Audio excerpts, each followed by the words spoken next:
भूतिया हवेली की कहानी।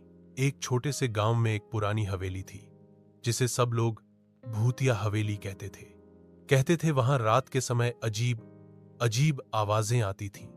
खिड़कियां अपने आप खुलती बंद होती थीं और रोशनी खुद जलती और बुझ जाती थी। गांव के लोग उस हवेली के पास जाने से भी डरते थे। एक दिन गांव में अर्जुन नाम का एक बहादुर युवक आया। उसे भूत प्रेत पर यकीन नहीं था। उसने गांव वालों से पूछा, इस हवेली में आखिर क्या है? सबने उसे मना किया, लेकिन अर्जुन ने ठान लिया कि वह उस हवेली में रात बिताएगा और सच्चाई का पता लगाएगा। शाम होते ही अर्जुन एक लालटेन लेकर हवेली में गया। हवेली में घुसते ही दरवाजा जोर से अपने आप बंद हो गया।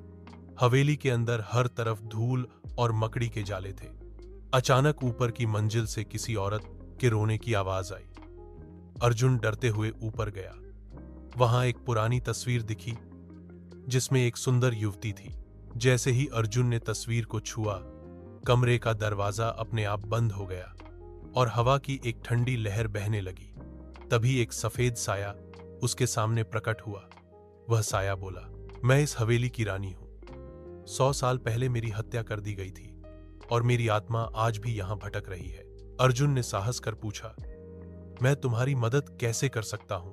रानी ने बताया कि उसकी हत्या का सच हवेली के तहखाने में छुपा है।